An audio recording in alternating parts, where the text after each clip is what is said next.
Hello student, welcome to my new video. आज का ये वीडियो क्लास 12 के स्टूडेंटों के लिए बहुत ही ज़्यादा इंपॉर्टेंट है, क्योंकि आज के इस वीडियो में क्लास 12 फिजिक्स का दूसरा चैप्टर हम पढ़ने वाले हैं, जो है स्थिर वैद्युत विभव तथा धारिता। ये वन शॉट वीडियो है। आज के इस वीडियो में इस चैप्टर के जितने भी इंपॉर्टेंट टॉपिक रहेंगे उन सभी को आज के इस वीडियो में हम आपको पढ़ाएंगे जी। तो मैं यही कहूँगा कि एक एक पॉइंट्स को आपको नोट डाउन करते हुए चलना है। जो हम बताएंगे वैसा आपको नोट में अपने लिखना है, और उसके बाद जैसे एग्जाम में आप जाते हैं तो वैसे ही सेम टू सेम आपको एग्जाम में भी लिखना है, ठीक है ना। अपने मन से कुछ भी नहीं लिखना है, नहीं तो नंबर कटेंगे भैया, बाद में दिक्कत आपको ही होगी। तो मैं आशा करता हूँ आप समझ के होंगे। तो चलिए जी, अब इस चैप्टर के जितने भी इंपॉर्टेंट है उसको हम जान लेते हैं। सबसे पहला हमारा इतनी बेसिक बात है, स्थिर वैद्युत विभव तथा धारिता चैप्टर 2 हम पढ़ रहे हैं। इंपॉर्टेंट टॉपिक पढ़ रहे हैं 2025 बोर्ड एग्जाम के लिए, ठीक है ना। क्लास 12 फिजिक्स है। तो पहला हमारा यहाँ पे इंपॉर्टेंट क्वेश्चन आ जाता है, इसको देख लेते हैं।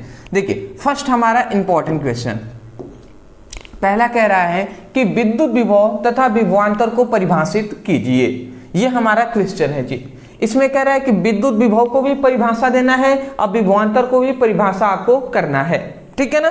तो चलिए, अब बेसिक बात है, इतनी बात आप जान लें कि विद्युत विभव जो होता है ना, इसका हमने यहाँ पे परिभाषा लिख दिया है। अब विभवांतर का भी परिभाषा हमने लिख दिया है। बट मैं कहता हूँ ना हमेशा से कि रटना नहीं है, बल्कि हमें समझ कर याद करना है। समझे रहेंगे हमेशा याद रहेगा, आप समझा भी देंगे, इसीलिए मैं कह रहा हूं। तो चलिए हम समझते हैं जी। देखिए सपोज डेट क्या है, सपोज डेट एक विद्युत क्षेत्र है। ये क्या है, एक इस तरीके से ये एक विद्युत क्षेत्र है। नाम में लिख दे रहा हूं, ये क्या है, विद्युत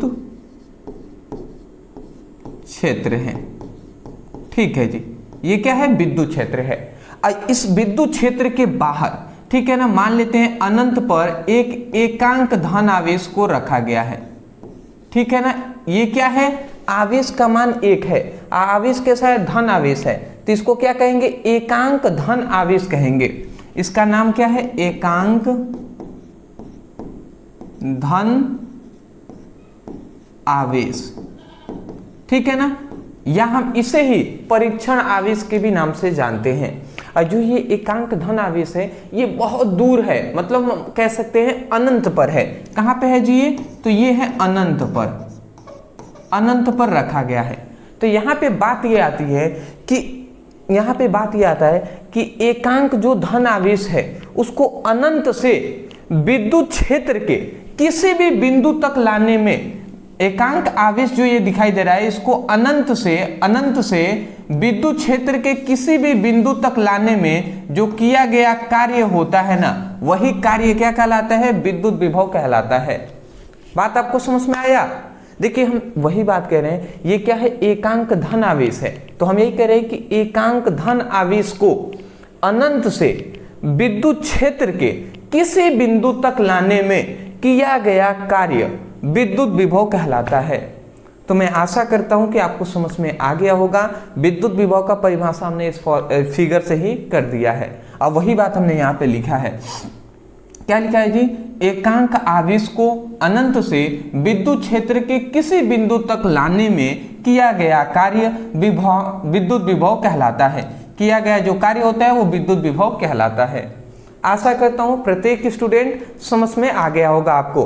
तो चलिए जी, अब देखिए विद्युत विभव का जो फॉर्मूला होता है, याद रखेंगे V क्या होता है, W/Q होता है। तो इस फॉर्मूले को आप याद रखेंगे, विद्युत विभव का ये फॉर्मूला है। ये V क्या है, विद्युत विभव है। W क्या है, W है कार्य, और Q क्या है, Q है आवेश। इतनी बेसिक बात है, आप समझ गए होंगे। अब इसमें तीन चीजें जो अक्सर स्टूडेंट, इसका चैप्टर जब 1 हमने लाया था तो इसमें हमने कुछ टॉपिक थे जो बहुत सारे स्टूडेंट कह रहे थे कि सर इन सभी को बता दीजिए।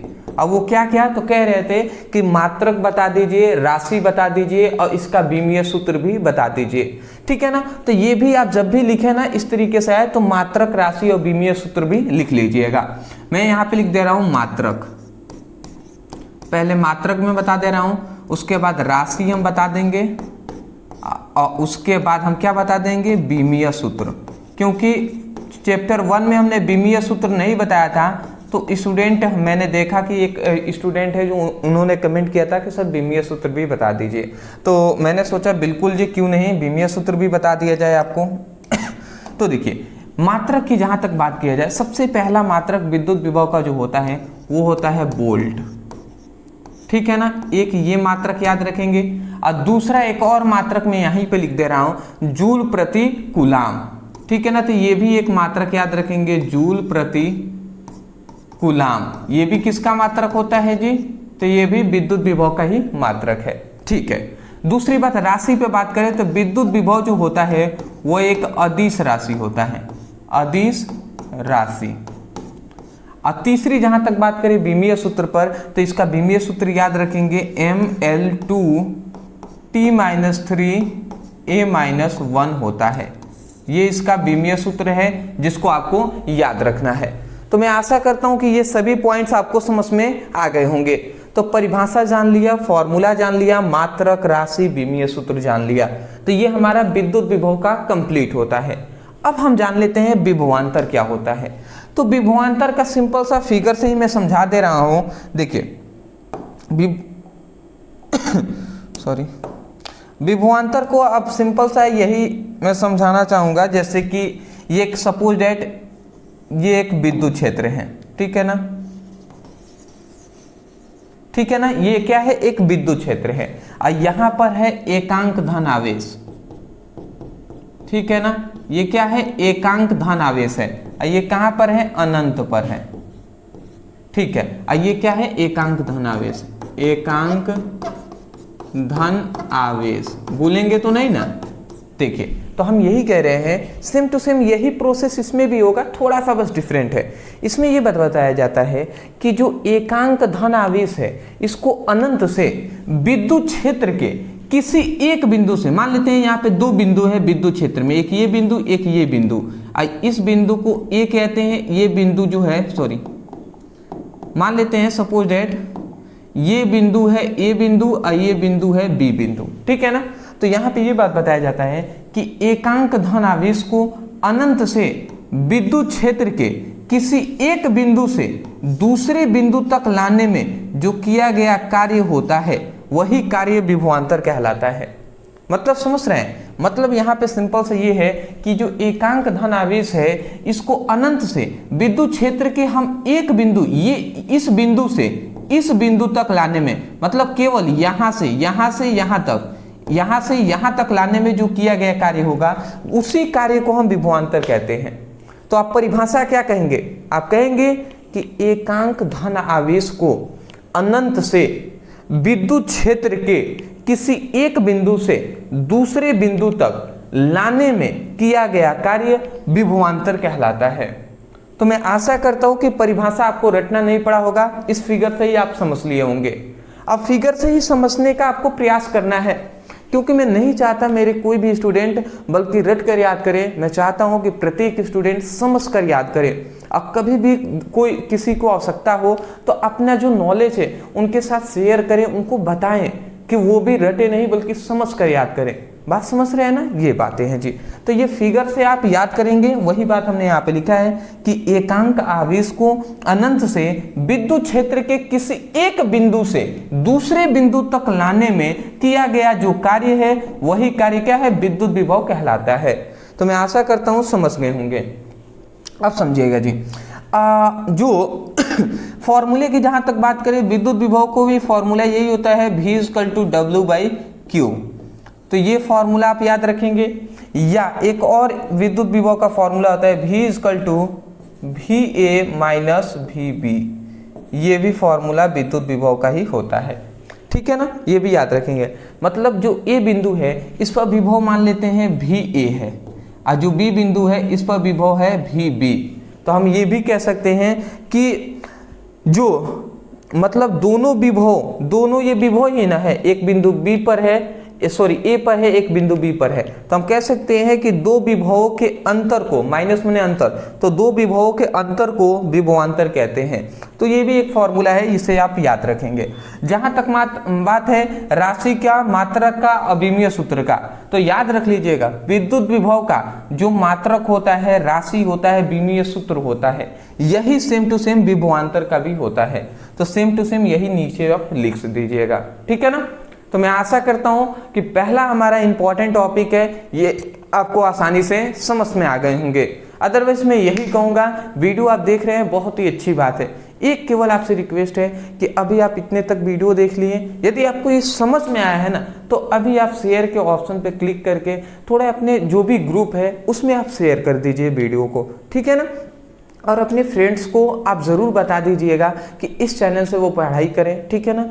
इतना अगर आप सपोर्ट करते हैं ना, बहुत है मेरे दोस्त, इतना आप कर देते हैं बहुत है मेरे लिए। और मैं कंसिस्टेंट आपको वन शॉट जो वीडियो आप कह रहे हैं ना, बिल्कुल मैं लाता रहूंगा, ठीक है ना। ऐसी बात नहीं है, वीडियो आपका वन शॉट भी आएगा, उसके साथ साथ one shot chapter wise numerical भी आएंगे, और जो भी आपके इंपॉर्टेंट कुछ चैप्टर हैं अंतिम के, मैं कह सकता हूं फिजिक्स के, और एक केमिस्ट्री का एक चैप्टर बचा हुआ है, उसके इंपॉर्टेंट जो टॉपिक हैं उसको भी चैप्टर वाइज कभी कभी उसको भी कवर करा देंगे, ठीक है ना। तो उस तरीके से सब हम लेकर चल रहे हैं। फिलहाल वन शॉट वीडियो से आप रिवीजन करते हुए भी चलेंगे। चलिए स्क्रीनशॉट ले लीजिए, आगे बढ़ेंगे। ठीक है, चलिए बेटर है, थोड़ी सी खांसी हुई है, अभी तक सही नहीं हुआ।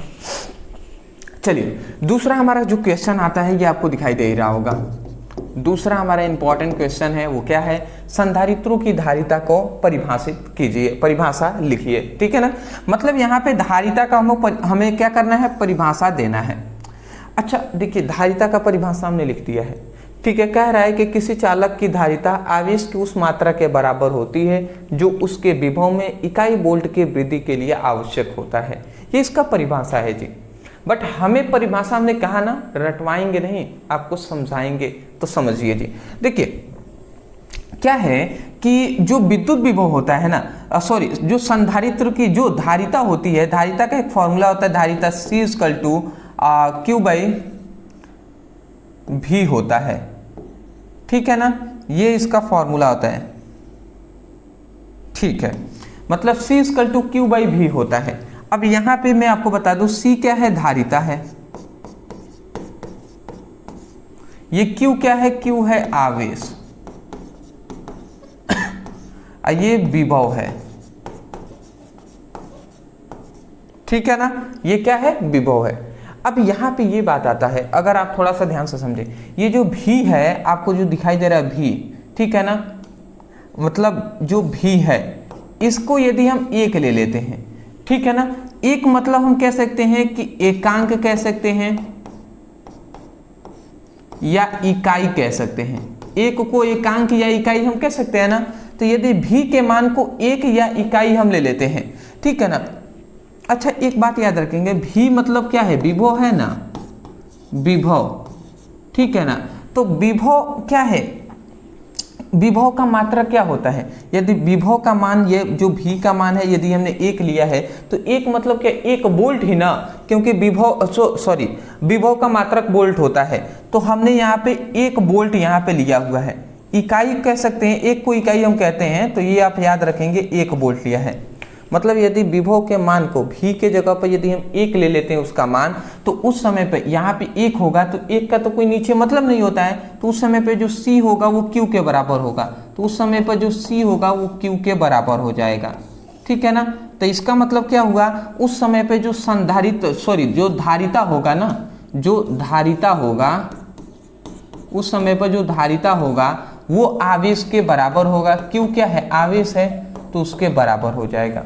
समझ रहे हैं। मतलब यदि V का मान यदि 1 वोल्ट हो तो उस समय पे जो आवेश होगा वही संधारित्र के बराबर होगा, जो आवेश है वही संधारित्र के बराबर है। तो हम परिभाषा क्या कहेंगे, हम कहेंगे, ध्यान से समझेंगे, हम कहेंगे कि, अब ध्यान से समझेंगे, ये सपोज डेट ये कोई चालक तार है, ठीक है ना। ये क्या है, एक चालक है, चालक तार है। तो इसी की जो धारिता होगी जी, कोई भी किसी भी चालक की ही तो धारिता होती है ना।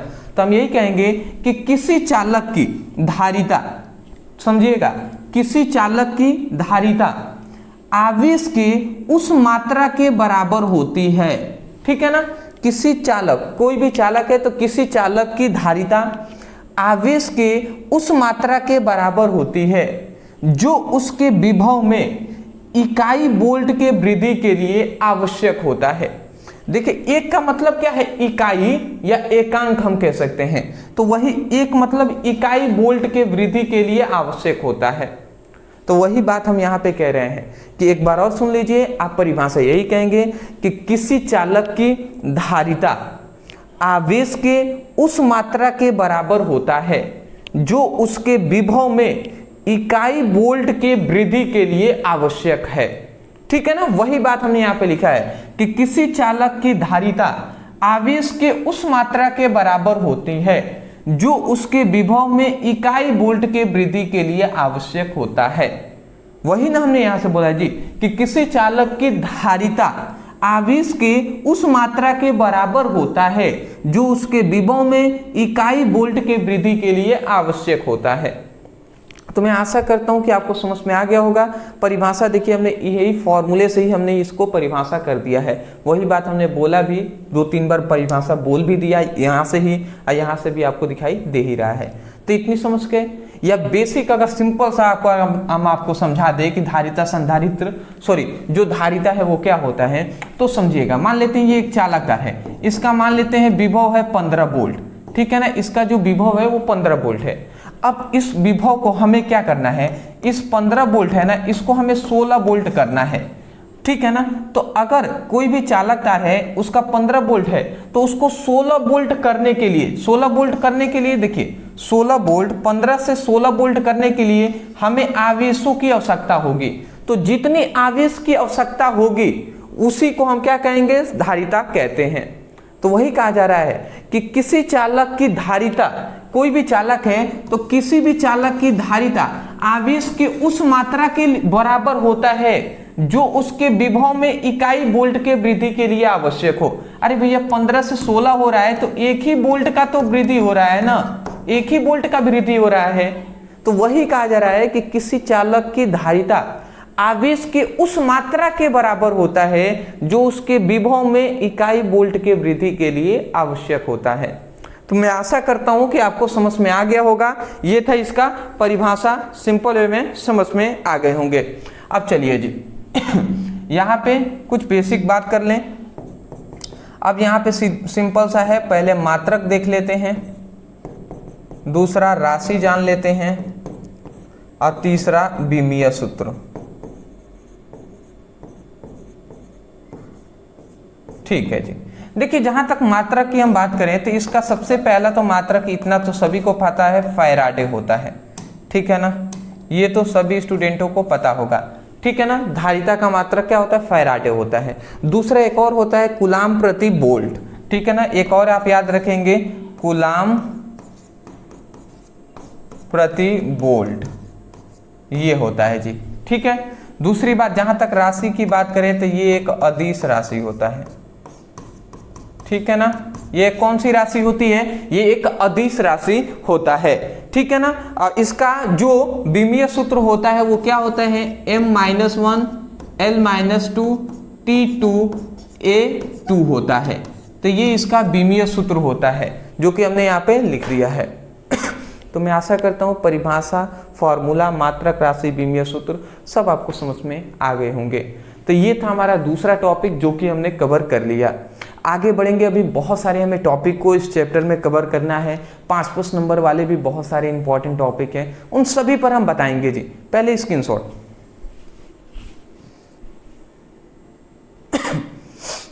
चलिए, बहुत अच्छी बात है, 2 हमने देख लिया ना। अब आते हैं अपने तीसरे टॉपिक पे। तीसरा है हमारा विभव प्रवणता को परिभाषा लिखिए तथा विभव प्रवणता और विद्युत क्षेत्र की तीव्रता में संबंध बताइए। ठीक है जी, चलिए सबसे पहली बात आता है विभव प्रवणता। ठीक है ना, तो विभव प्रवणता किसे कहते हैं समझ जाते हैं इसको।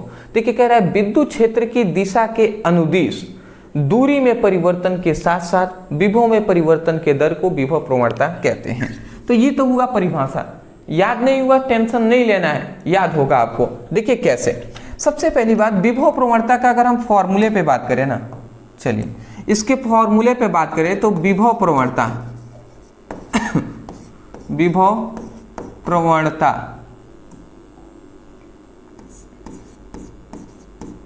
ठीक है, तो विभव प्रवणता इक्वल टू होता है विभव में परिवर्तन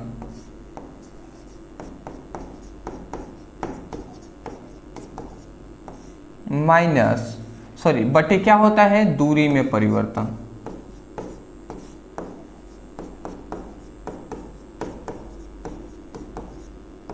ठीक है, तो ये मैं आशा करता हूं कि आपको समझ में आ गए होंगे। ठीक है जी, तो ये फॉर्मूला आपको समझ में आ गया होगा कि विभव प्रवणता इक्वल टू होता है विभव में परिवर्तन बटे क्या होता है, दूरी में परिवर्तन। तो ये आपको समझ में आ गया। अब समझिएगा, अब यहाँ पे क्या आपको समझना है कि जो दूरी में परिवर्तन हो रहा है और विभव में परिवर्तन हो रहा है, ये विद्युत क्षेत्र के दिशा के अनुदिश होना चाहिए। किसके अनुदिश, तो विद्युत क्षेत्र के दिशा के अनुदिश होना चाहिए, दिशा के अनुदिश होना चाहिए। ठीक है ना, दिशा के अनुदिश होना चाहिए। तो मैं आशा करता हूं कि इतनी बेसिक बात है आपको समझ में आ गए होंगे। तो देखिए हम परिभाषा क्या कर सकते हैं, इसको समझिएगा। हम कहेंगे कि विद्युत क्षेत्र के दिशा के अनुदिश दूरी में परिवर्तन के साथ साथ विभव में परिवर्तन के दर को, विभव में परिवर्तन के दर को विभव प्रवणता कहते हैं। बताइए समझ में आया आपको परिभाषा? एक बार और मैं बोल दे रहा हूं। आप कहेंगे कि विद्युत क्षेत्र के दिशा के अनुदिश दूरी में परिवर्तन के साथ साथ विभव में परिवर्तन के दर को, दर मतलब होता है समय, तो विभव में परिवर्तन के दर को विभव प्रवणता कहते हैं। तो मैं आशा करता हूं कि आपको समझ में आ गया होगा। वही बात परिभाषा में हमने लिखा है कि विद्युत क्षेत्र के दिशा के अनुदिश दूरी में परिवर्तन के साथ साथ विभव में परिवर्तन के दर को विभव प्रवणता कहते हैं। तो आशा करता हूं कि आपको समझ में आ गया होगा विभव प्रवणता। अब चलिए, अब बेसिक बात है, अब इसको जान लेते हैं। अब देखिए यहां पे कह रहे हैं एक बात कि विभव प्रवणता और विद्युत क्षेत्र की तीव्रता में संबंध, तो इसको भी थोड़ा सा मैं डिस्कस कर ही ले रहा हूं यहीं पे। चलिए अब इसको अब हम गणना कर लेते हैं कि विभव प्रवणता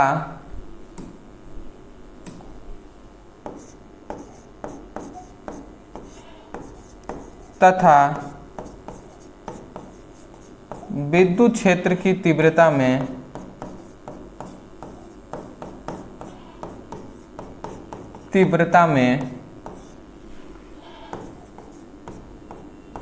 संबंध। ठीक है जी, तो यहां पे ये लिखा गया है।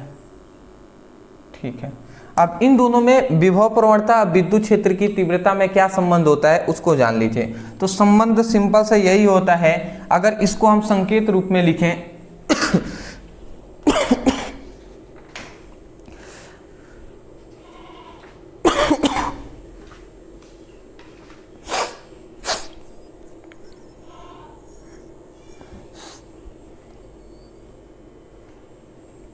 देखिए विभव प्रवणता जो होती है ना, ठीक है, तो विभव प्रवणता को हम संकेत में ई से दर्शाते हैं। तो ई इक्वल टू क्या होता है, ई इक्वल टू है विभव में परिवर्तन है ना, तो विभव को भी से हम दर्शाते हैं तो डेल भी लिखेंगे।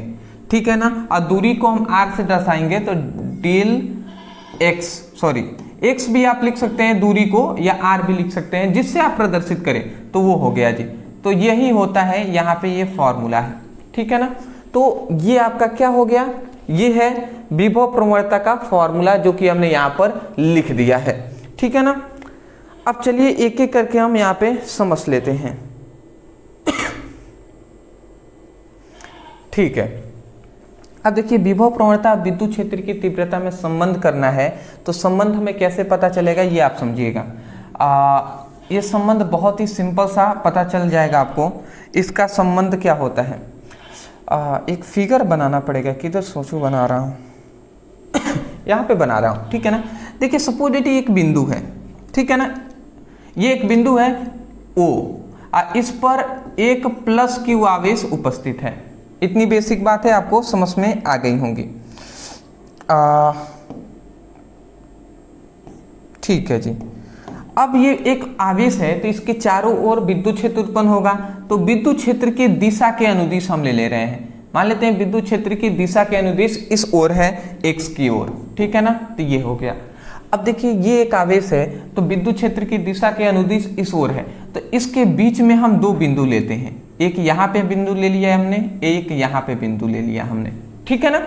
अब समझिएगा ये एक A बिंदु है और ये एक B बिंदु है, ठीक है, इतनी बेसिक बात है, ये भी हमने समझ लिया। अब ये हमें जानना है जो A बिंदु है, इस आवेश के कारण A बिंदु पर जो विभव उत्पन्न होता है वो भी उत्पन्न होता है, ठीक है ना, वो भी उत्पन्न होता है। और जो B बिंदु है इस पर विभव जो उत्पन्न होगा वो V माइनस डेल भी उत्पन्न होगा।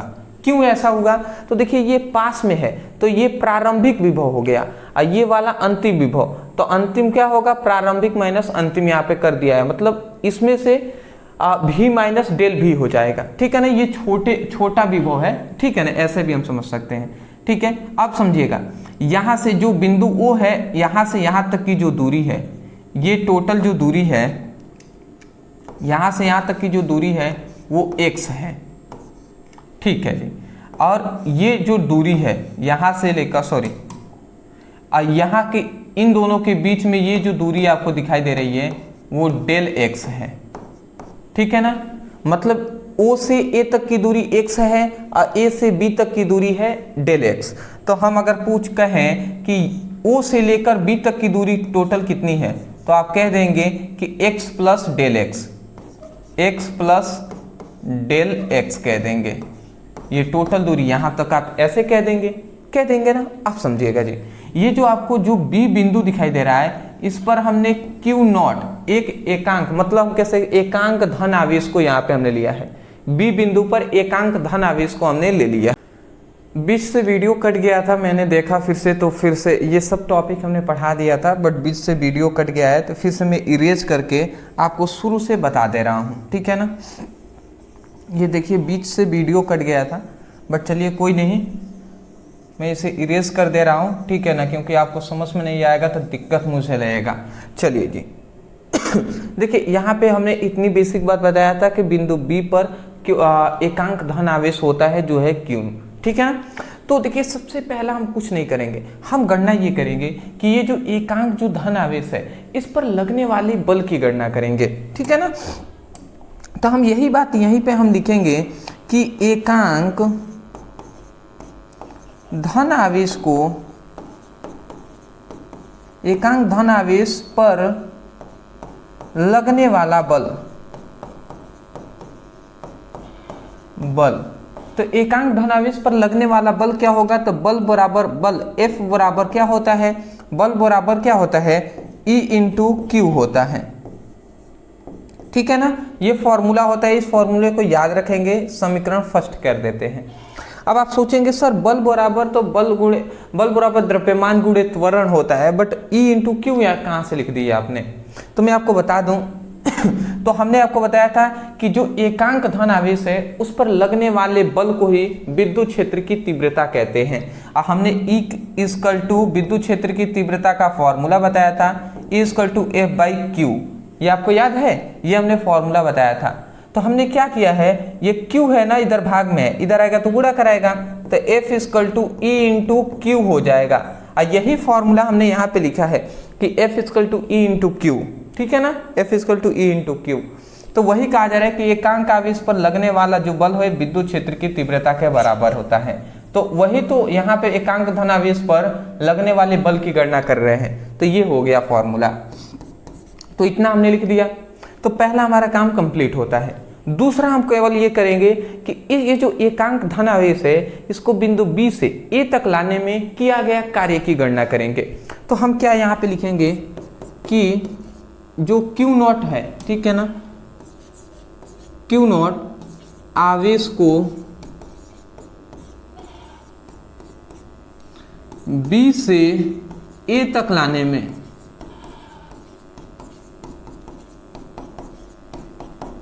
किया गया कार्य, ठीक है ना। थोड़ा सा मैं फास्ट चलूंगा, ठीक है ना, क्योंकि समय कम है। तो बिंदु बी से ए तक, ये क्यू नॉट आवेश को बिंदु बी से ए तक लाने में किया गया कार्य, तो कार्य हम डेल डब्ल्यू लिखेंगे। ये छोटा अल्पांश कार्य है। क्यों अल्पांश कार्य हमने लिया है? क्योंकि बिंदु बी से ए तक ही हम ला रहे हैं, तो ये छोटी दूरी के लिए छोटा कार्य भी तो होगा ना, तो इसीलिए डेल डब्ल्यू हमने लिख दिया है। कार्य बराबर बल गुणे विस्थापन होता है, तो बल को तो हमने एफ से लिख दिया। अब विस्थापन कहाँ से कहाँ तक हो रहा है? बी से ए तक ला रहे हैं, तो दूरी इनके क्या है? विस्थापन। डेल एक्स है तो डेल एक्स हमने लिख दिया, ठीक है ना। तो दूसरा हमारा ये फॉर्मूला मिल गया जी। अभी तो आगे बढ़ना है। चलिए, ये हमें फॉर्मूला मिला ना, अब यहाँ पे समझिएगा, ये हमें मिल गया। अब इसको आगे बढ़ाते हैं। ये डेल डब्ल्यू है, तो डेल डब्ल्यू हमने लिख दिया, और यहाँ पे एफ है। अच्छा, एक और बात याद रखेंगे, यहाँ पे माइनस एफ होगा, माइनस एफ। आप कहेंगे क्यों माइनस यहाँ पे लगाया आपने? तो समझ जाइए, ये देखिए एकांक धन आवेश है, ठीक है ना, और ये भी एकांक धन आवेश है। तो हम जानते हैं कि प्लस जो होता है वो प्लस को प्रतिकर्षित करता है, मतलब दूर भागाता है, ठीक है। तो ये जो धन है ये भी धन है, तो ये वाला आवेश इस आवेश को दूर भगाएगा, और हम इस आवेश को तो बी से ए तक ला रहे हैं, मतलब इधर ला रहे हैं, तो प्रतिकर्षित के चिन्ह को दर्शाने के लिए ही माइनस यहाँ पे लगाया गया है। इससे पता ये चलेगा कि ये वाला जो आवेश है इसको प्रतिकर्षित कर रहा था, ठीक है ना, ये बात आप याद रखेंगे। तो वही इसलिए माइनस यहाँ पे लगाया गया। तो सबसे पहले तो यहाँ पे माइनस हम लिख देंगे, और जो F के जगह पर E इंटू क्यू लिख सकते हैं ना, तो ये हमने लिख दिया E इंटू क्यू। अब फिर से गुणा में डेल एक्स है तो डेल एक्स हमने लिख दिया जी। इतनी बात समझ गए? अब समझिएगा, ये जो Q आपको दिखाई दे रहा है इसको हम इधर भेजते हैं, तो डेल डब्ल्यू बाई ये Q हो जाएगा, और ये minus E into del x हो जाएगा। इतनी बात समझ गए? ये कार्य है, ये आवेश है, तो हम जानते हैं V equal to W by q होता है। तो W बाई क्यू के जगह पर W बाई क्यू कार्य और आवेश का जो अनुपात है वो V के बराबर होगा ना, तो इनके जगह पर हम V लिख सकते हैं, पर डेल V हम लिखेंगे। क्यों डेल V लिख रहे हैं? क्योंकि अल्पांश कार्य है तो अल्पांश विभव भी होगा, ठीक है ना, छोटा विभव भी होगा। तो ये V हमने डेल V लिख दिया, और ये minus E into del x है तो डेल एक्स हमने लिख दिया। आशा करता हूँ आप समझ रहे होंगे। अब हम इसको आगे बढ़ा दें, ये डेल एक्स है, ये इधर गुणा में है, इधर आएगा तो भाग कर आएगा, तो सिंपल सा बात है कि डेल भी और ये क्या हो जाएगा? डेल एक्स हो जाएगा, और ये माइनस ई हो जाएगा। अब इस माइनस ई को अगर हम इधर, माइनस को हम इधर केवल भेज दें, तो जो ई का मान निकलेगा वो माइनस डेल भी बाई डेल एक्स आएगा। तो यही हमारा मेन फॉर्मूला था जो कि हमने यहाँ पे प्रूव्ड कर दिया। और ये क्या है? ई विद्युत क्षेत्र की तीव्रता है, अभी क्या है? विभव में परिवर्तन है, एक्स क्या है? दूरी में परिवर्तन। बेसिक बात है, इतनी बात हम जानते हैं कि विभव में परिवर्तन और दूरी में परिवर्तन का जो अनुपात होता है वो विभव प्रवणता के बराबर होता है। तो विभव प्रवणता का है या इतना का है, दोनों आपस में इक्वल हैं। तो देखिए ये जो डेल भी बाई डेल एक्स है ना, यही विभव प्रवणता है। तो विभव प्रवणता है और ये विद्युत क्षेत्र की तीव्रता है। तो संबंध पता चल गया कि नहीं चल गया कि विभव प्रवणता जो होगा वो विद्युत क्षेत्र की तीव्रता के बराबर होगा, बट विद्युत क्षेत्र की तीव्रता जो होता है ना धनात्मक होगा, पर ये ऋणात्मक होगा, ठीक है ना। तो वही है विभव प्रवणता और विद्युत क्षेत्र की तीव्रता में संबंध। मैं आशा करता हूं समझ गए होंगे। एक बात सुन लीजिए, यहाँ पे अभी आपने देखा 5 और 2 लिखा था, तो सिंपल सी बात है, ये अगर 5 नंबर में पूछे टॉपिक पूरा आपको एक्सप्लेन करना है यहाँ तक परिभाषा, फॉर्मूला, फिगर, ये सब कुछ। 2 नंबर में केवल पूछता है ये टॉपिक, तो आप ये परिभाषा लिखिएगा, फॉर्मूला लिखिएगा, फिर से ये एक लाइन लिखिएगा, विभव प्रवणता विद्युत क्षेत्र की तीव्रता में संबंध, और केवल उसके बाद ये आप जाकर अंत में नीचे लिख देंगे, काम कंप्लीट होता है। ठीक है ना। 2 नंबर के लिए इतना आपको लिखना पड़ेगा। चलिए जी, आप इसका स्क्रीनशॉट ले लीजिए। अब हम आगे बढ़ते हैं।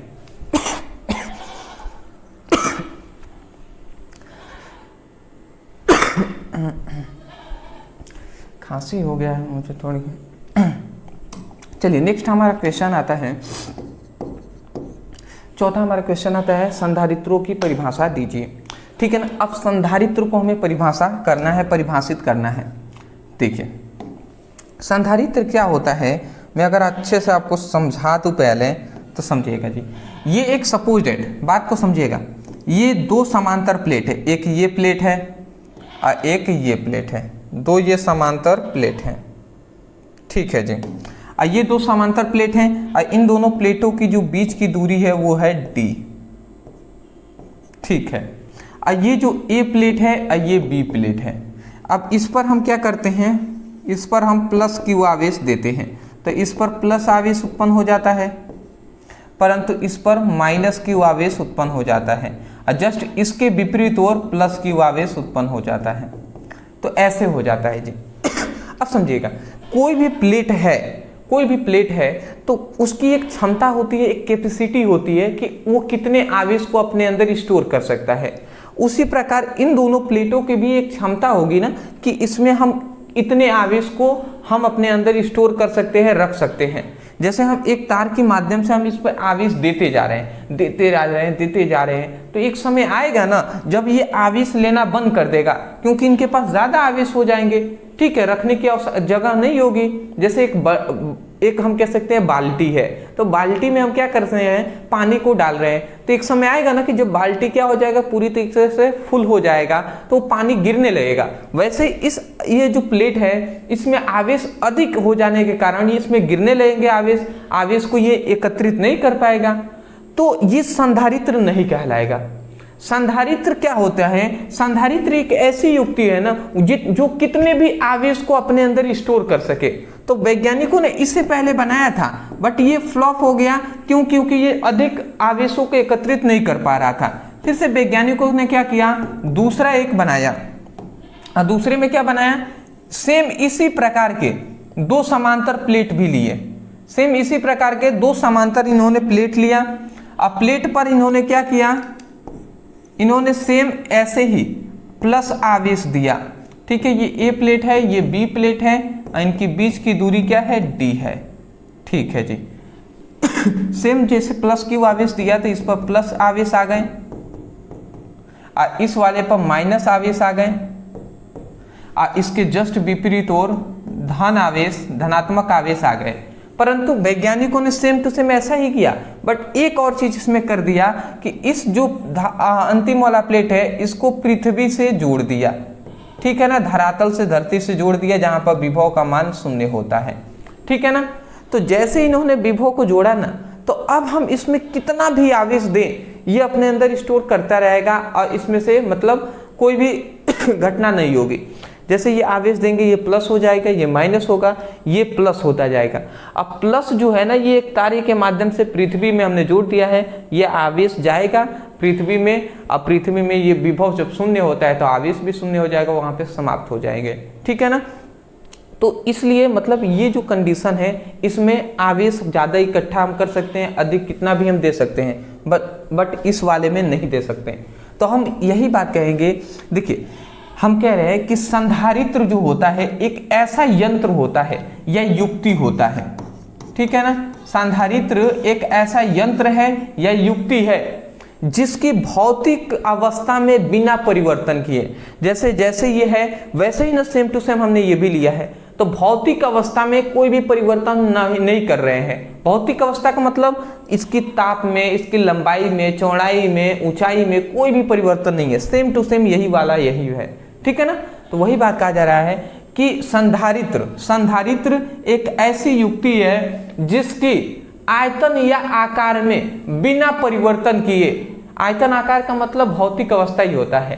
तो एक मतलब संधारित्र एक ऐसी युक्ति होती है जिसके आयतन आकार में बिना परिवर्तन किए उसकी धारिता को बढ़ाया जा सकता है। क्योंकि जब ये आवेश जितना अंदर अपना स्टोर करेगा उतना ही धारिता बढ़ेगी, क्योंकि जो धारिता जो C होता है वो Q के समानुपाती होता है। मतलब यदि धारिता आवेश बढ़ेगा तो धारिता का भी मान बढ़ेगा, ठीक है ना। तो हम आवेश को इसमें अधिक से अधिक देते जा रहे हैं तो धारिता भी तो बढ़ती जाएगी ना। तो वही बात यहाँ पे लिखा गया, संधारित्र एक ऐसी युक्ति है जिसके आकार और आकृति में बिना परिवर्तन किए उसकी धारिता को बढ़ाया जा सकता है, बढ़ाया जा सकता है, ठीक है ना। वही संधारित्र है जी। तो आप परिभाषा क्या देंगे ना, संधारित्र एक ऐसी युक्ति है जिसकी आयतन या आकृति में बिना परिवर्तन किए उसकी धारिता को बढ़ाया जा सकता है, उसे संधारित्र कहते हैं। आशा करता हूं आप समझ के होंगे। इसी टॉपिक को कभी कभी कह देता है इस तरीके से भी कि संधारित्र का सिद्धांत की व्याख्या कीजिए,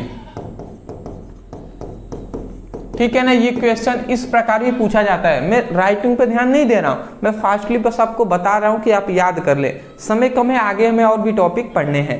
तो संधारित्रों के सिद्धांत के भी नाम से यही पूछा जाता है।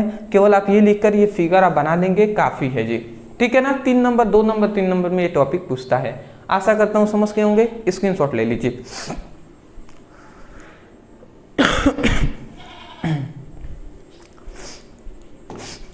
अब नेक्स्ट हमारा क्वेश्चन आता है, ध्यान से समझेंगे। अगला आता है कि सिद्ध कीजिए कि आवेशित संधारित्रों की स्थितिज ऊर्जा को U से दर्शाते हैं, U = ½ CV² होता है, ठीक है ना।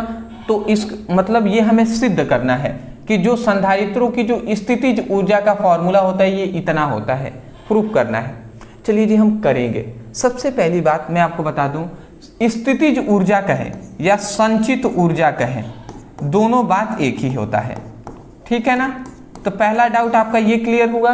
कभी कभी एग्जाम में संचित ऊर्जा भी कह देता है, तो कंफ्यूज नहीं होना है। संचित ऊर्जा का है या स्थितिज ऊर्जा का है, दोनों बात एक ही होता है।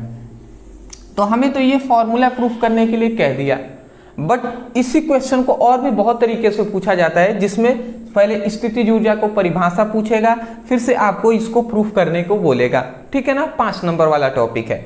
तो पहले हम जान लेते हैं कि संधारित्रों की स्थितिज ऊर्जा या संधारित्रों की संचित ऊर्जा का परिभाषा क्या होता है, ठीक है ना। तो देखिए यहाँ पे हमने लिख दिया है, संधारित्रों का औसत विभव तथा संधारित्रों पर उपस्थित कुल आवेश के गुणनफल को संधारित्रों की संचित ऊर्जा कहते हैं। नहीं समझ में आया, समझिए जी। संधारित्रों की जो संचित ऊर्जा होती है, संचित ऊर्जा, इसका फॉर्मूला होता है, ठीक है ना। जो संधारित्रों की संचित ऊर्जा का फॉर्मूला होता है औसत विभव, औसत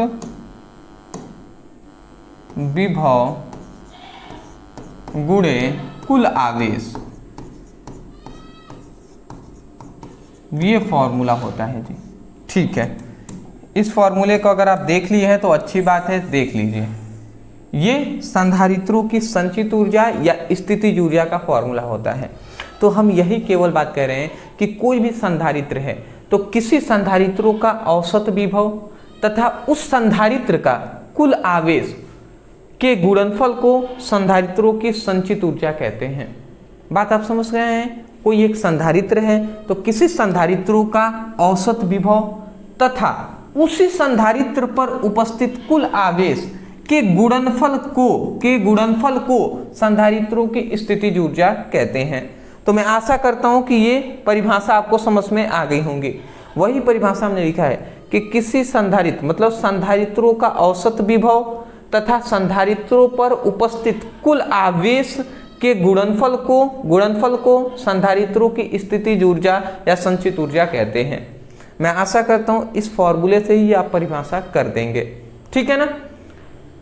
एक बार और यहां से मैं परिभाषा बोल दे रहा हूं, आप कहेंगे किसी संधारित्रों का औसत विभव तथा उसी संधारित्र का कुल आवेश, उसी संधारित्र पर कुल आवेश के गुणनफल को संधारित्रों की संचित ऊर्जा कहते हैं, ठीक है ना। रटना नहीं है, इसलिए मैंने 3-4 बार बोल दिया। परिभाषा लिखने के बाद फॉर्मूला लिख लेंगे। अब आता है कि इस फॉर्मूले को हमें प्रूफ करना है, तो समझिए जी। चलिए हम प्रूफ भी कर देते हैं। देखिए संधारित्रों की संचित ऊर्जा को U से दर्शाते हैं, तो U हमने लिख दिया। और जो औसत विभव है, तो कोई भी संधारित्र है, कोई भी मान लेते हैं एक चालक है या संधारित्र है, तो एक होता है प्रारंभिक विभव, एक होता है अंतिम विभव, ठीक है ना। तो प्रारंभिक विभव तो 0 होगा और अंतिम विभव मान लेते हैं V है, ठीक है ना। तो औसत विभव का मतलब क्या होता है, प्रारंभिक विभव प्लस अंतिम विभव बाटे 2 होता है। तो प्रारंभिक विभव तो 0 होगा और अंतिम विभव मान लेते हैं V है अब बाई 2, यही तो औसत विभव का फॉर्मूला होता है। प्रारंभिक विभव 0 है, अंतिम विभव V है अब बाई 2, ठीक है ना। ये औसत विभव का फॉर्मूला है जो हमने लिख दिया। अब गुणे क्या होता है, कुल आवेश है, तो कुल आवेश को हमने Q लिख दिया क्योंकि मान लेते हैं इस पर Q आवेश है, तो ठीक है ना, इस प्रकार। अब आप समझिएगा ये होता है जी, अगर हम इसको आगे बढ़ाते हैं तो ये क्या हो जाएगा 1/2, ये 1/2 हो जाएगा, Q भी हो सकता है, ठीक है। तो ये हमारा एक फॉर्मूला मिला, इसको आप ध्यान से देख लीजिए, ठीक है जी। तो देखिए सबसे पहला ये हमें संधारित्रों की संचित ऊर्जा का या स्थितिज ऊर्जा का फॉर्मूला मिला, U = हाफ VQ, ये हमें फॉर्मूला मिल गया। तो पहला तो हमारा ये फॉर्मूला है जिसको आपको याद रखना है। अब देखिए अब हम फॉर्मूला एक और देखते हैं। अब एक बात हमें पता है, क्या पता है कि धारिता C = क्या होता है, Q/V होता है, ये बात हमें पता है। धारिता C = Q/V होता है, ठीक है जी। अगर हम इसको थोड़ा सा आगे बढ़ाते हैं तो देखिए क्या मिलता है, ये जो V है इधर भाग में, इधर आएगा तो गुणा कराएगा, तो यहाँ से Q का जो मान निकलेगा C × V हो जाएगा। ये होगा कि नहीं होगा, ठीक है। इधर ये भाग में था, इधर आएगा तो C में गुणा कराएगा, तो C में गुणा करा दिया, C भी हो गया Q के बराबर, ठीक है ना। अब हम कुछ नहीं करेंगे, इसको हम समीकरण फर्स्ट मानते हैं, सॉरी इसको समीकरण 2 मानते हैं, इसको समीकरण फर्स्ट मानते हैं। तो अब हम क्या करेंगे, देखिए यहाँ पे जो Q है ना, इस Q की जगह पर C भी रखेंगे, मतलब समीकरण फर्स्ट में समीकरण 2 के मान को रखेंगे। तो जैसे ही हम इसको रखते हैं देखिए क्या मिलता है, तो U = हाफ हो गया। अब V है तो V हमने लिख दिया, अब Q की जगह पर C × V लिख देंगे, तो ये C भी हमने लिख दिया। अब इसको आगे हम सॉल्व कर लें तो ये U = हाफ हो जाएगा। अब देखिए ये C है तो C हमने लिख दिया, और 2 V है तो भी गुणा हो जाएंगे तो V² हो जाएगा। तो हमें एक ये फॉर्मूला मिला, ठीक है। अब इस फॉर्मूले को देख लीजिए, U = हाफ CV², और ये भी U = हाफ CV², तो ये हमारा प्रूफ भी हो गया। तो ये एक हमारा है संचित ऊर्जा या स्थितिज ऊर्जा का एक ये फॉर्मूला है, एक आपको ये फॉर्मूला आपको दिखाई दे दिया, ठीक है ना। एक और फॉर्मूला होता है, वो भी आप याद कर लीजिएगा। अब क्या होगा, अब देखिए एक और चीज हम यहाँ पे करते हैं C = देखिए अब एक और चीज हम क्या करते हैं कि जो यहाँ पे Q = C भी है, तो अब हम कुछ नहीं करेंगे, इस C को इधर गुणा में है, इधर आएगा तो भाग कराएगा, तो V का जो मान आएगा ना, ये इधर गुणा में है, इधर आएगा तो भाग कराएगा Q में, तो Q/C हो जाएगा, ये होगा ना। अब इस V के मान को हम इसमें पुटअप कर देते हैं, V के जगह पर रखते हैं, तो फिर से अगर हम रख दें तो देखिए क्या मिलता है, U के जगह पर U, और फिर से हाफ, और U के जगह पर हम क्या लिखेंगे, Q × V लिख देंगे, Q × C है, Q × C लिख दिया, और इंटू Q है तो Q हमने लिख दिया। अब ये Q में गुणा हो जाएगा, तो U = हाफ Q² हो जाएंगे। तो एक हमारा ये भी फॉर्मूला है जो आप याद रख सकते हैं। तो देखिए यहाँ पे आपको 3 ये फॉर्मूले हैं जो आपको याद रखना है। फर्स्ट इंपॉर्टेंट ये फॉर्मूला है, सेकेंड आपका इंपॉर्टेंट ये फॉर्मूला है, और थर्ड आपका इंपॉर्टेंट ये फॉर्मूला है। ये तीनों फॉर्मूला आप याद रखेंगे, संधारित्रों की संचित ऊर्जा का ही फॉर्मूला है जो कि हमने यहाँ पे एक्सप्लेन कर दिया है। आशा करता हूँ समझ गए होंगे, स्क्रीनशॉट ले लीजिए। चलिए जी, अब देखिए अगला हमारा नेक्स्ट जो क्वेश्चन आ रहा है बहुत ज़्यादा इंपॉर्टेंट। मैं कह सकता हूँ ना कि अभी तक जितने भी हमने टॉपिक पढ़ा है उससे सबसे ज़्यादा इंपॉर्टेंट ये टॉपिक है 5 नंबर में। अब मैं हमेशा इसलिए मैं कह रहा हूँ सबसे ज़्यादा इंपॉर्टेंट, क्योंकि प्रत्येक वर्ष में ये आपका जो क्वेश्चन है ये VBI है, मतलब पूछ लिया जाता है ये जो क्वेश्चन है। तो इसको अब हम करने जा रहे हैं। इसमें हम एक फॉर्मूले का निगमन करेंगे। देखिए कह रहा है ना, समांतर प्लेट संधारित्रों के लिए व्यंजक का निगमन कीजिए और इसकी धारिता कैसे बढ़ाया जा सकता है, इस पर भी आपको बात करनी है। चलिए जी, सबसे पहले एक फिगर बनाता हूं, उसको समझिए, फिर आपको आगे समझ में आएंगे। देखिए एक हम यहाँ पे फिगर बनाते हैं, ये एक हम संधारित्र बना रहे हैं। अब संधारित्र के लिए आप इतनी बेसिक बात है, पता तो है ये कैसे होता है। 2 समांतर प्लेट होंगे A और B, ठीक है ना।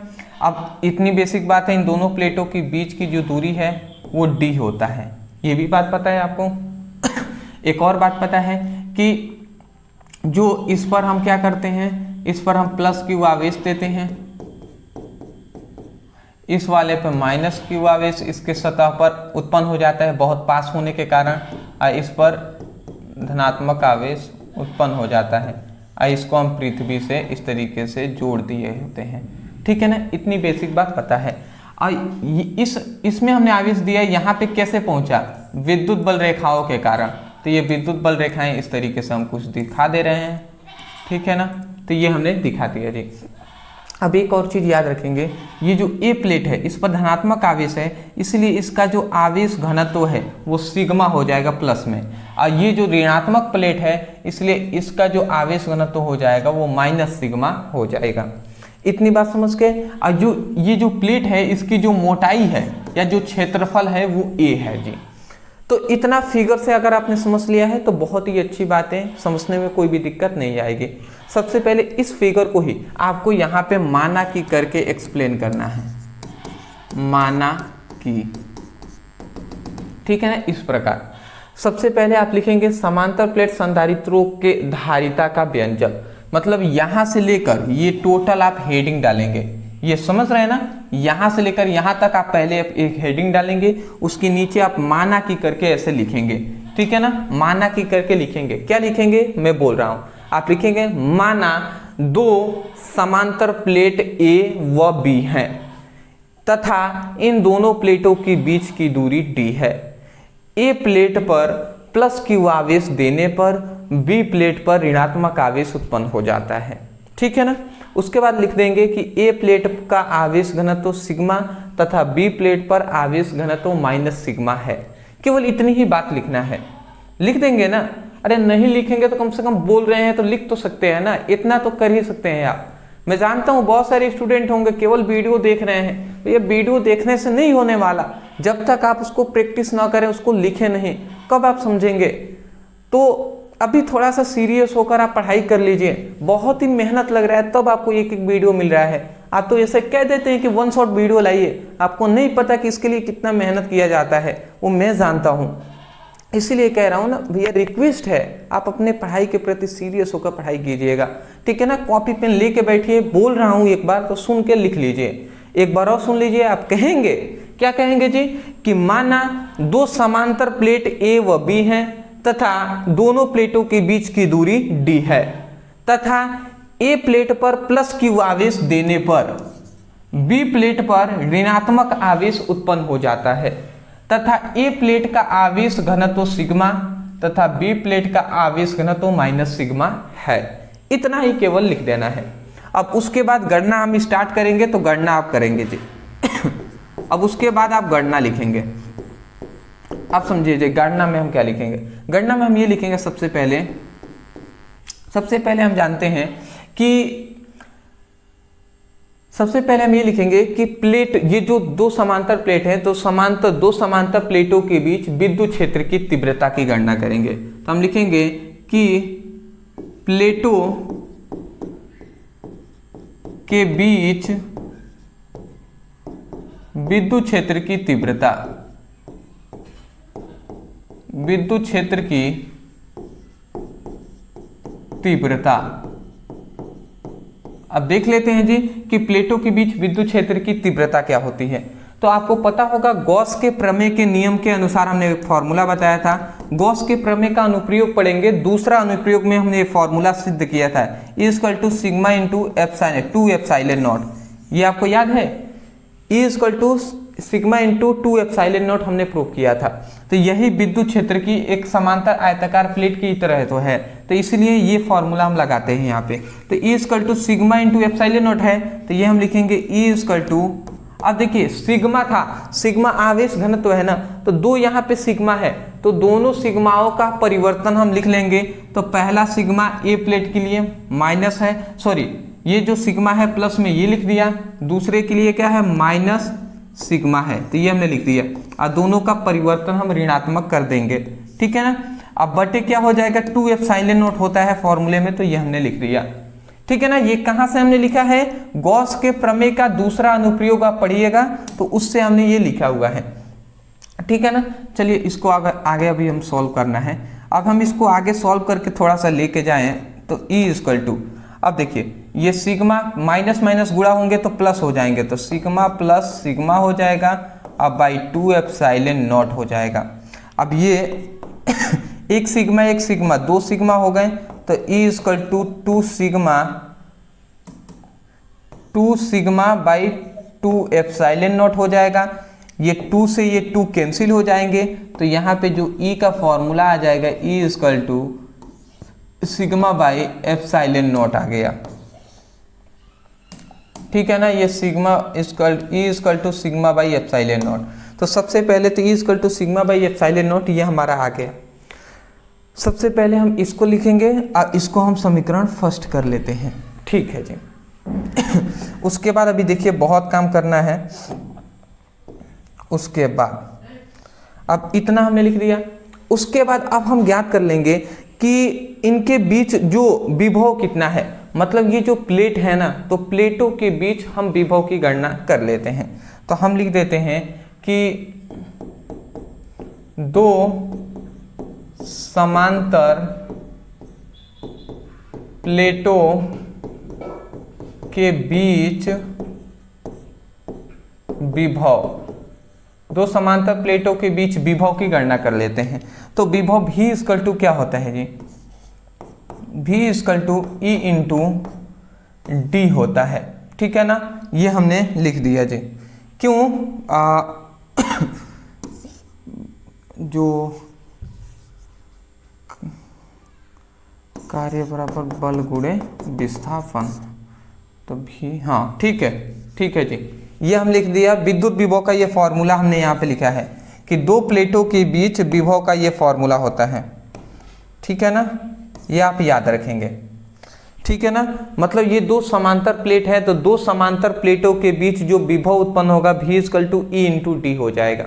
अब आप कहेंगे सर ये फॉर्मूला कैसे आया, अरे ये फॉर्मूला सिंपल से यही है, कार्य का यही फॉर्मूला है। मतलब दो समांतर प्लेटों के बीच कितना कार्य किया जा रहा है, तो कार्य बराबर हम जानते हैं, कार्य बराबर होता है बल गुणे विस्थापन। तो पहले हम कार्य को लिखते हैं, उससे अच्छा सीधा हमने विभव लिख दिया, ठीक है ना। तो देखिए हम इतनी बात जानते हैं, कार्य जो होता है ना वो विभव के बराबर होता है, और जो बल होता है वह विद्युत क्षेत्र की तीव्रता के बराबर होता है। ये सब हमने जाना है, ठीक है ना। हमने अभी विद्युत विभव पढ़ाया है, तो विद्युत विभव जो होता है वो कार्य के बराबर होता है। अब विद्युत क्षेत्र की तीव्रता फर्स्ट चैप्टर में पढ़ाया था कि जो विद्युत क्षेत्र की तीव्रता होती है वो बल के बराबर होती है। तो ये बताइए कि W के जगह पे जो W है उसके जगह पर भी लिख सकते हैं, तो वही W के जगह पे यहाँ पे हमने भी लिखा है। और उसके बाद E के जगह पर ये जो F आपको दिखाई दे रहा है F, उसके जगह पर F के जगह पर E बराबर है, तो F के जगह पर हमने E लिख दिया है, और D है तो D हमने लिख दिया। समझ रहे हैं ना। तो ये कार्य का ही फॉर्मूला है, बट इसको हमने चेंज कर दिया है विद्युत विभव में। ऐसा क्यों किया है वो भी आपको आगे समझ में आने वाला है। अब देखिए अगर हम इसको आगे बढ़ाते हैं तो क्या होता है, भी तो हमने यहाँ पे लिख दिया, चलिए मैं इस कलर से लिखता हूँ, भी तो हमने लिख दिया। अब ये E है, E के जगह पर हम क्या लिखेंगे, E का ये मान रखेंगे सिग्मा इंटू एप्सिलॉन नॉट, तो सिग्मा इंटू एप्सिलॉन नॉट हमने लिख देंगे, और ये D है तो D हमने लिख दिया। तो मोस्टली हमारा जो ये फॉर्मूला है वो इसके लिए कार्यरत है,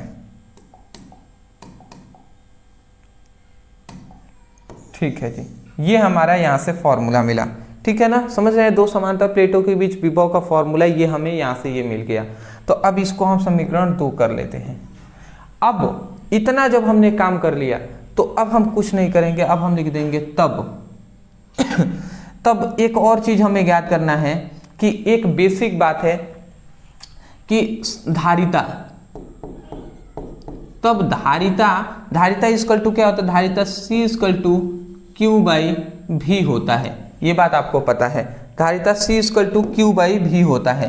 तो ये हमें पता है, तो ये हमने फॉर्मूला लिख दिया। अब हम इसको मान को पुटअप करते हैं, तो मान अब पुटअप करके देख लेते हैं जी। नहीं समझ में आया कहाँ से मान पुटअप करेंगे, ये बहुत ही सिंपल है, अब तो हो ही गया। देखिए C है, धारिता C, तो C हमने लिख दिया, ये Q है ना, तो एक बात याद रखेंगे कि आवेश जो होता है वो आवेश घनत्व अगुणे क्षेत्रफल हो तो क्षेत्रफल से गुणा करा देते हैं, या लंबाई हो तो लंबाई से गुणा करा देते हैं। तो ये एक फॉर्मूला होता है जी, ठीक है ना। आवेशों का पृष्ठीय घनत्व का ये फॉर्मूला आपका होता है, आवेश जो होता है, ठीक है ना, मतलब आवेशों का आप जाकर देख लीजिएगा, पृष्ठीय घनत्व चैप्टर 1 में हमने पढ़ाया है। तो आवेशों का जो पृष्ठीय घनत्व सिग्मा होता है वो Q/A के बराबर होता है। ए क्या है, अनुप्रस्थ काट का क्षेत्रफल है, तो वही हमने यहाँ पे लिखा है, इसको हमने केवल इधर भेज दिया है, तो ये इधर भाग में था, ये इधर आकर गुणा करा दिया, तो यहाँ से Q का हमें ये फॉर्मूला मिलता है। तो ये हम फॉर्मूले से जानते हैं, तो वही हम Q equal to sigma into A लिखेंगे, ठीक है ना। तो यहाँ पे Q के जगह पे हम क्या लिख देंगे, सिग्मा इंटू A लिख देंगे, ठीक है। अब कोष्ठ में आप लिख सकते हैं कि जो कोष्ठ में आप लिख सकते हैं Q equal to sigma into A होता है, ये आप कोष्ठ में साइड में दर्शा सकते हैं, कोई दिक्कत वाली बात नहीं है। तो ये लिख दिया। अब भी का मान हम कैसे, भी जो है, अब देखिए भी के जो है, तो भी के यहाँ से हम लिख देंगे sigma epsilon naught into D, तो सिग्मा इंटू डी अब बाई एप्सिलॉन नॉट है, तो ये हमने लिख दिया, ठीक है ना। ये हमने मान यहाँ से पुटअप कर दिया। अब ये देखिए सिग्मा से ये सिग्मा कैंसिल हो गया ना, और ये जो एप्सिलॉन नॉट है ये चला जाएगा ऊपर, तो यहाँ से ये सी का जो मिलेगा वो ए एप्सिलॉन नॉट इंटू डी हो जाएगा, ए एप्सिलॉन नॉट इंटू डी हो जाएगा।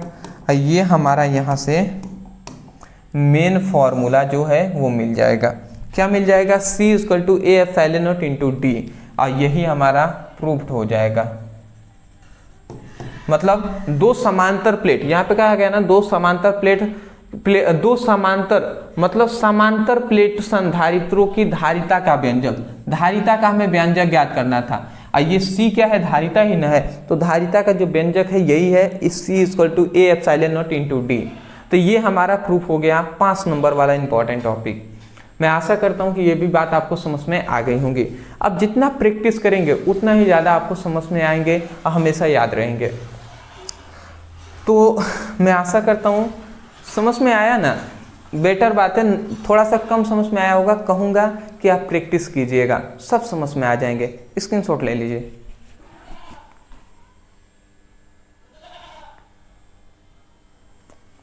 चलिए जी, अब देखिए, अब कुछ टॉपिक है जिसको आपको याद रख लेना है। सबसे पहला हमारा इंपॉर्टेंट यहाँ पे टॉपिक 3 हम बता दे रहे हैं, जिसको हमने पहले से कवर करा दिया है, इसलिए मैं इसमें टाइम लेंगे, तो ये आप कर लीजिएगा। डिस्क्रिप्शन बॉक्स में इन तीनों का लिंक हम दे देंगे, ठीक है ना। पहला है बिंदु आवेश के कारण किसी बिंदु पर विद्युत विभव का व्यंजक ज्ञात करना, ठीक है ना।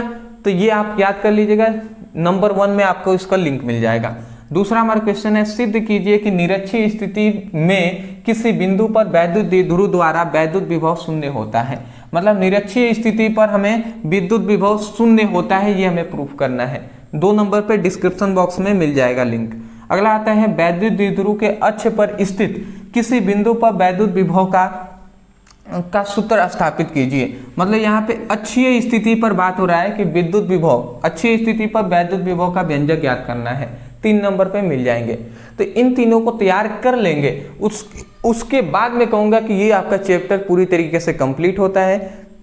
डिस्क्रिप्शन बॉक्स में लिंक है, भले ही आपको तैयार है, फिर भी ये तीनों आप जरूर टॉपिक को एक बार पढ़ेंगे, जिससे आपको रिवीजन हो जाएगा, अब वो बेटर होगा।